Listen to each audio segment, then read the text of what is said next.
Have you ever hesitated to reach out to a potential advisor because you're worried they'll turn out to be a bad fit once it's too late to change? Do you ever find yourself vacillating between choosing an advisor that you like interpersonally and one that's the most prestigious in your department? Hey, co-authors. In this episode, we're starting a series on how to develop your thesis or dissertation, starting with the most important first step, getting an advisor. We'll talk about how to honestly evaluate your own strengths, name your limits without shame, and choose an advisor not just for their reputation, but for their fit. So let's dive in. So at my current institution, I've either overseen or been on the committees of dozens of research reports, theses, dissertations, and in my current role, I'm also the graduate coordinator. So even whenever I'm not explicitly overseeing or a part of those processes, I'm still facilitating students as they're reaching out and developing their connections with faculty so that way they can start working on their thesis. And one of the things that I've found time and time again is that the students who have the easiest time finishing their thesis are those who have a very clear idea of what they want out of the process. They've negotiated that very clearly with their advisor, and their advisor are always on the same page about a host of different concerns about writing styles and timetables and all sorts of things. Those that struggle the most are those that are the most uncommunicative with their advisors, that pick advisors based on poor criteria or are themselves not prepared for the long haul as it comes to writing a thesis. What I think is important to note is that these students that are successful don't all work with their advisors in the same way. They have a variety of different needs, talents, strengths, and weaknesses, but the common denominator through all of them is that they are very upfront and very clear with their advisors, and their advisors in turn reciprocate that clarity. They are able to make sure that they get things done in a way that is sustainable for both of them. And so over the next few weeks, I'm going to be doing a series on working through your thesis or dissertation and giving advice on how to do that process step by step. And I think that before you even start really thinking about what your topic is, what your method is, what is it that you're going to do here, all those different things, you need to start thinking about who is it that you want to work with, why do you want to work with them, and how are you going to work with them. So that's what we're going to talk about today. We're going to talk about how to choose the right advisor for you whenever you're working on your thesis or dissertation. So let's dive in. Are you interested in mastering scholarly writing, developing productivity, and increasing impact, all while staying healthy? Then welcome to the Publishing Academic Research Podcast. My name is Dr. Kyle Ruddick, and I'm a full professor and writing coach who's dedicated to making sure you break through whatever is stopping you from reaching your scholarly goals. I meet so many scholars who have creative, innovative, and daring ideas, but can never seem to get those projects from proposals to print. I want you to get your work in the hands of people who will read it and appreciate it. So let's get into this week's big idea.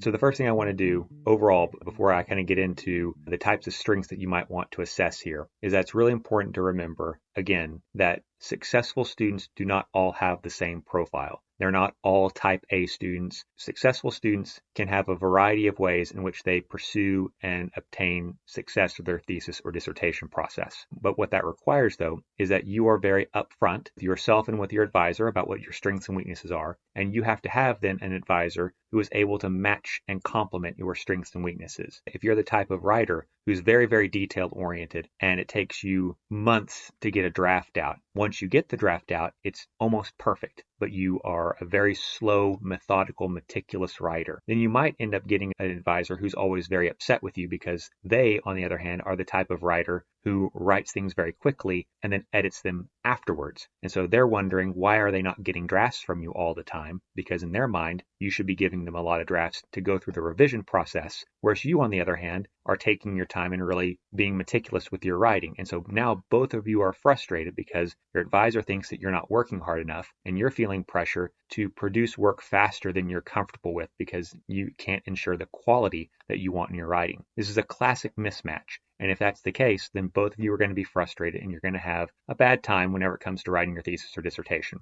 So before we start thinking about who we might want to have for our advisor, we have to do a candid self-assessment of what types of strengths and weaknesses we have. So here's some things that you might think about. First, what kind of strength do you bring to academic writing and to research in general? Not everyone has the same strengths as it comes to the different types of research that are out there, or even the different types of sections of a thesis or dissertation project. Maybe you're really good at combing through dozens or even hundreds of articles and summarizing work, but you're not really good at coming up with strong methodological designs. Or maybe you're really good at the statistical part of it, but you really hate having to read and sift through a lot of different articles. Every person has different strengths and weaknesses, and that is going to crop up during your time of writing your thesis or dissertation. Those types of documents, especially at the doctoral level, are meant to be in some ways your introduction of yourself to your field of study and to your peers. There is an expectation for a level of quality that you might not have encountered at this point, and even if you have, most likely have not encountered for the length of what a dissertation or thesis is, dozens or even hundreds of pages, depending on what your field of study is. And so at this point, you have to really think to yourself,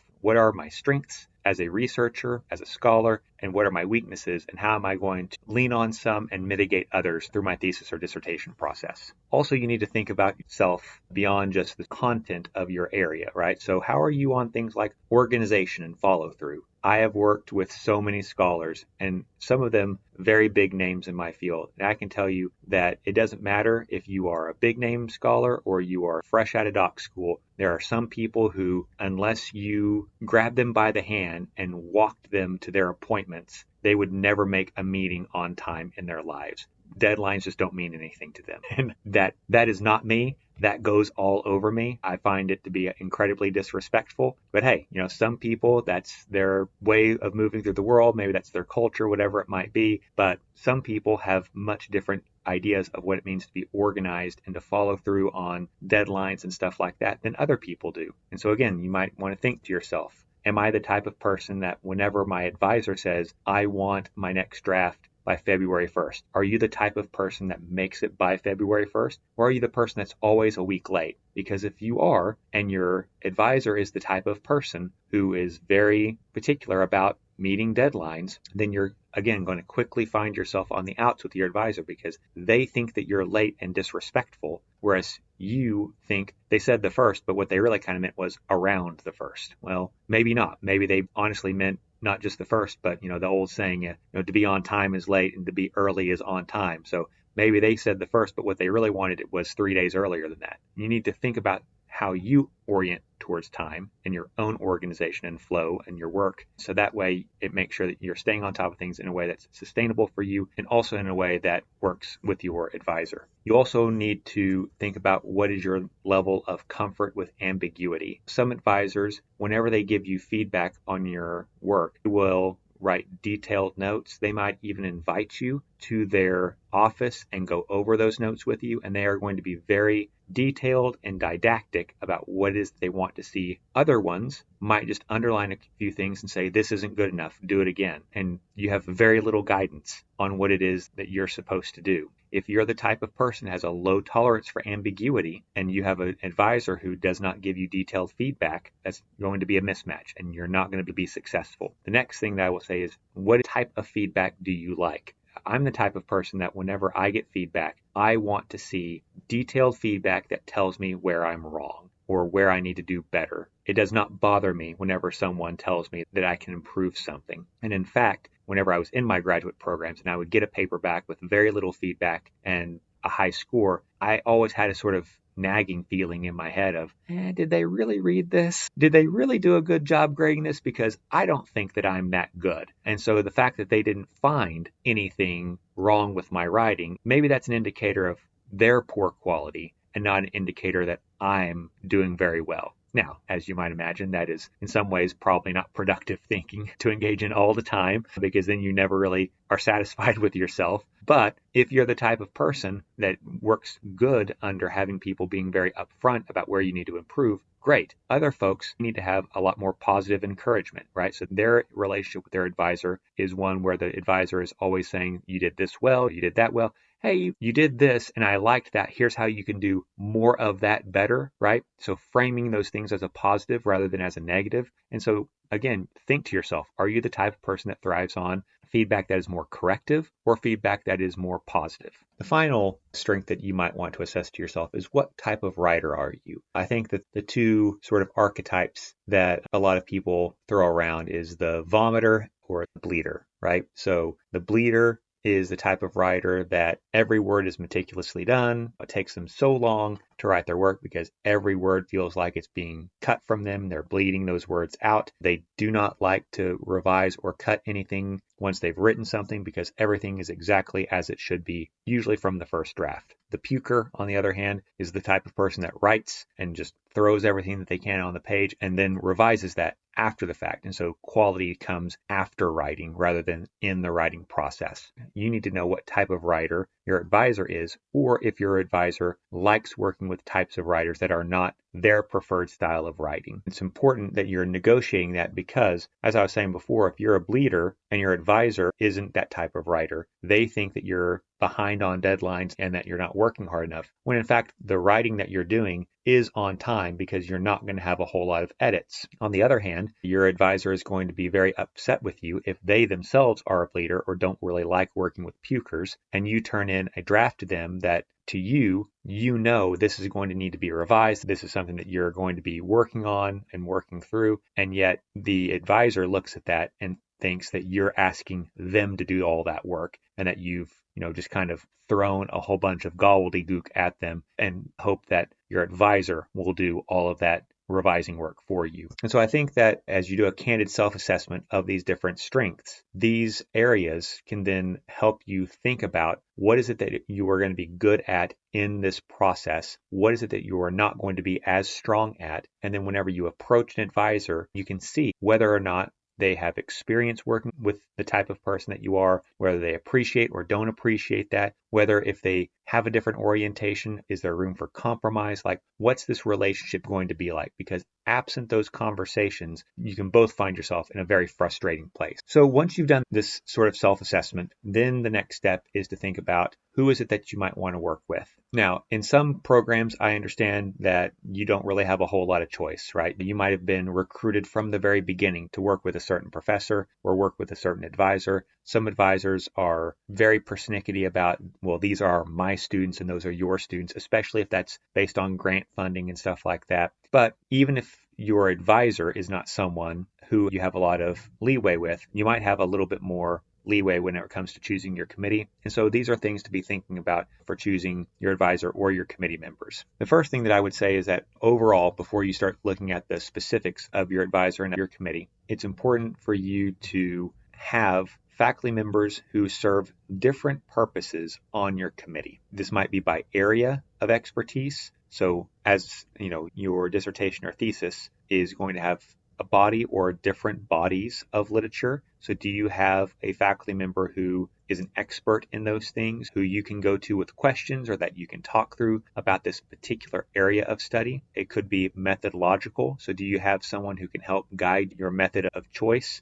For example, I do most of my work in qualitative research. I have advisees sometimes who are interested in my area of investigation, but they want to use quantitative methods. Okay, well then we need to make sure that one of our committee members is a quant scholar. So that way we can ask them questions and get advice on those methodological issues as we develop the thesis. You also want to make sure that you have people on your committee who you have good relationships with. I encourage students to always have at least one person on their committee who is really there to be kind of a cheerleader, and maybe depending on the relationship that a person has with their advisor, this committee member might actually be the cheerleader in the room for you. It's always nice to have a friendly face whenever you're doing a prospectus defense or a final defense. And so I always encourage students to pick one person on their committee whose area of investigation is not totally in line with what it is that you're talking about, but they're just good people and you want to have them around, and that's okay. So whenever you're picking your advisor, the most important thing that you should do is start talking with other students, doing a little digging and figuring out what is the track record of the person that you're working with,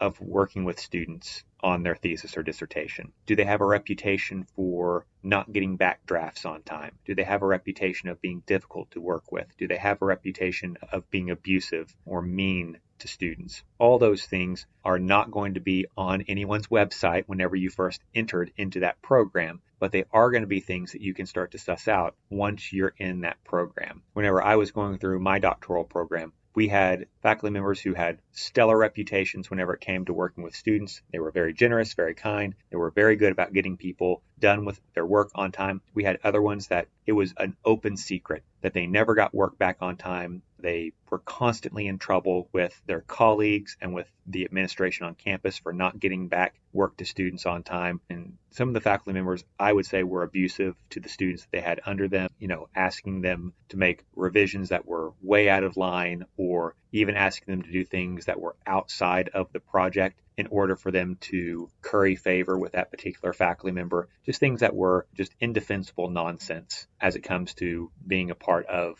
academia, and really kind of perpetuating what I consider to be a very toxic form of academic hazing. And so, again, start reaching out to other students in the program. You might ask students in the program, but more than anything, just listen, right? Watch. Because sometimes, the students who are in the relationships that are the most toxic, they'll tell you everything is fine because they're afraid to say different, right? So ask people, ask around, but take it with a grain of salt. And before anything else, trust your own eyes and instincts. If you feel like someone's not going to be a good fit, there's a good chance they're not going to be a good fit. Whenever it comes to asking, your department might have very explicit rules or norms about this, but typically what I would say to do is that you want to email that professor, set up an appointment to talk with them about the possibility of being your advisor. Whenever you go to that meeting, you should have a pretty clear idea of what it is that you want your dissertation or your thesis to be about. And our next episode is going to be on how to make sure that you have a fleshed out idea before you walk into the door to that professor. But for right now, we're just going to set that to the side for a second and just remember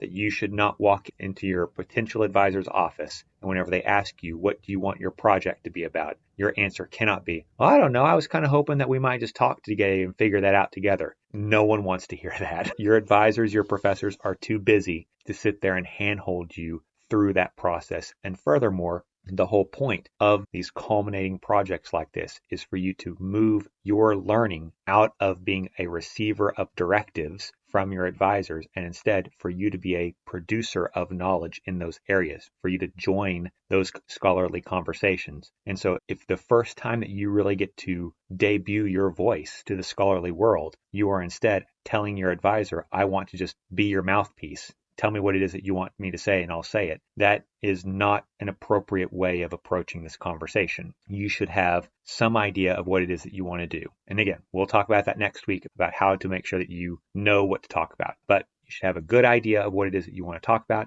and you should be talking to your advisor about what type of style they have vis-a-vis your strengths that you already know about yourself because you did that self-assessment. And so you might ask them, what kind of feedback do you give? Do they give detailed corrective feedback? Do they give positive feedback? Do they give verbal feedback? Do they want to meet you after they give you notes or edits on your work? What kind of feedback do they have? How often do they want to meet with you? Do they want to have weekly meetings, monthly meetings? Do they not want to see you at all until you have a draft ready? What does a successful student look like to you? You can ask them, what type of turnaround times do they expect, right? Do they expect drafts to be given incrementally, section by section, week by week, month by month? Do they expect full drafts of each chapter? Once you give them those drafts, what are their promises as advisors for getting you back your work? Do they expect to give work back to you within a week, 2 weeks, a month? Because all of that is going to impact your timeline to graduation. My advisor told me, whether you give me a paragraph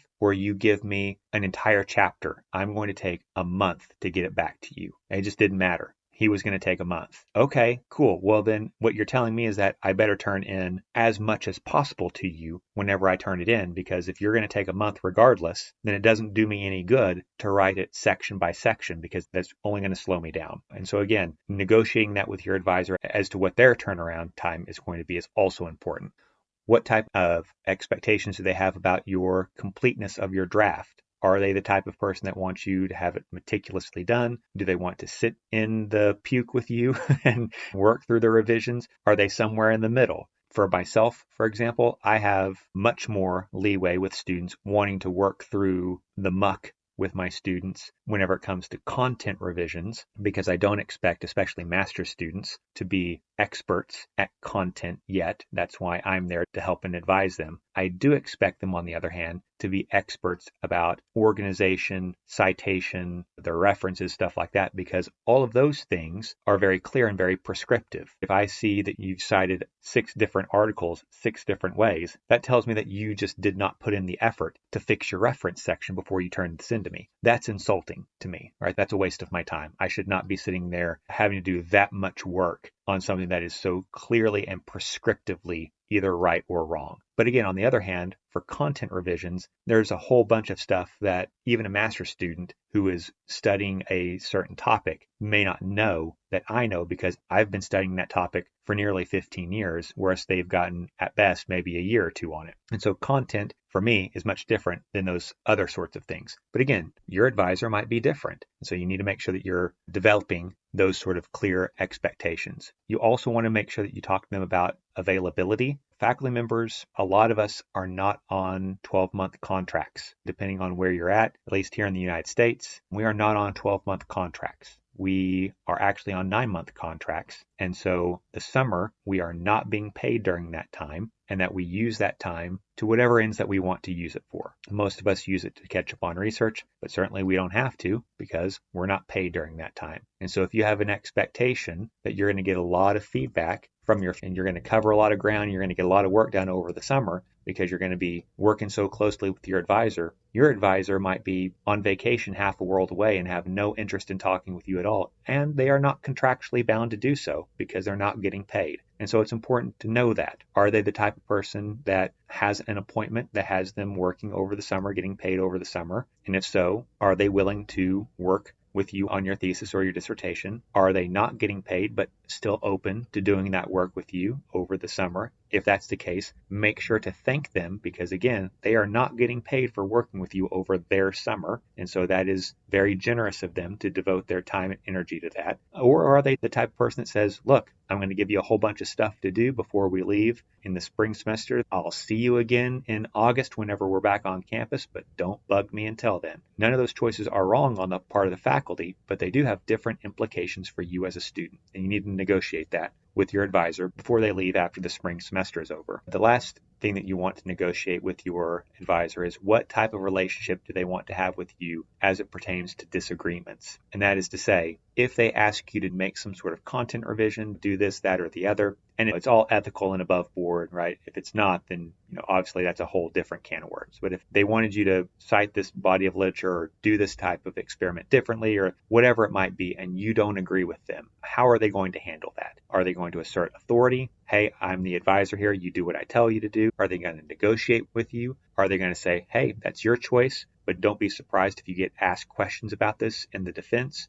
There's a lot of ways that you can negotiate this, but knowing how your advisor is going to react is really important. Again, whenever I was going through my doctoral program, it was a very tough slog to work with my advisor whenever we disagreed on things, because in his mind, if I disagreed with him, I was wrong. That was just it. That was the end of the conversation. And so 90% of the time, whenever I disagree with him, I just shut my mouth, wrote it the way that he wanted me to, and then went on with my life, because you know what? A done dissertation is a good dissertation, and I just wanted to get done so I could get out of there. Other times, though, I stood my ground and said, hey, I'm not going to change this. And he would say, just know that in the defense, they're going to bring that up. And let me tell you, whenever the other committee members didn't bring it up, he brought it up. So that way I had to defend the choices that I made. So all that is to say, make sure that you know what kind of advice that you've gotten. So that way you can negotiate how you're going to work through those types of disagreements. For myself, I love it whenever students disagree with me, because I feel like that is the first steps towards them growing that independence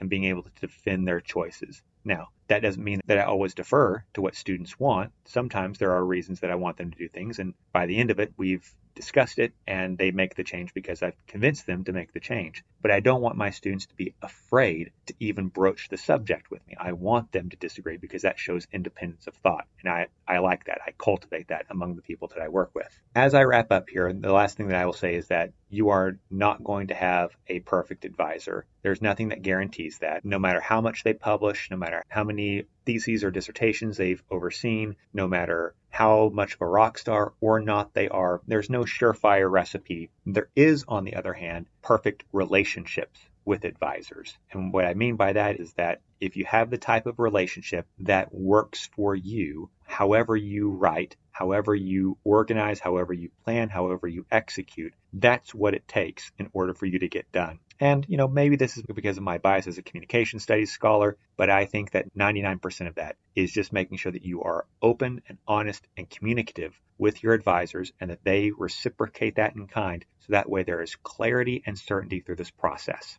One of the hardest things about doing a thesis or dissertation is that it is a level of writing that is above what you're used to. And for a lot of us, a amount of writing that is far in excess of what we normally write. And so that in and of itself is a stressful endeavor. You do not need to have an advisor who makes that worse for you by having an antagonistic relationship or a manipulative relationship or an abusive relationship. You need to find the right people for you so that way you can get done and get on with your life. That way, whenever you look back on this process, what you don't see is a lot of frustration and anger about your project because it's not the way that you wanted it to be and it was such a negative experience and you look back on it with all sort of bad feelings. But instead, you're able to look at that as a capstone moment in your life, a time whenever you were challenged in a way that you had never been challenged academically before, and that you were able to overcome and surpass those expectations and reach the finish line. So if you're in the middle of your dissertation writing right now and you find yourself working with an advisor who is more or less the type of person that you want in your life, feel free to always reach out to me. I'm happy to give you advice. I will say, at the end of the day, your advisor is the person empowered by your institution to oversee your work. And so any advice that you would get from me or any other person that is not coming from your advisor, you should always take with a grain of salt. At the same time, sometimes it's really nice to get a second perspective on things, to get a second pair of eyes on a document, or just to talk through and vent about the things that you're going through with your advisor. And by all means, I'm here for that. Reach out to me. My contact information is in the podcast episode description. The first 30 minutes is always free because I want to make sure that you are being successful and happy in obtaining your goals and getting done with your program so that way you can get on to the next big thing in your life. Okay, so thank you so much, and I will see you in next week's episode. Hey, co-authors, what's stopping your best ideas from becoming your next big publication? Brilliant research shouldn't die in your drafts folder. Now's the time to bridge the gap between the possible and the published. You can support this podcast by subscribing to it, leaving a positive review, assigning it to your classes, or sharing it with a colleague. Let me know what I can do to make this the best podcast resource for you. And if you'd like to know more about my writing coach services, then you can find my information in the podcast description and set up an appointment. I'll be back next week with another episode. But until then, keep healthy, keep writing, and don't let Reviewer 2 get you down.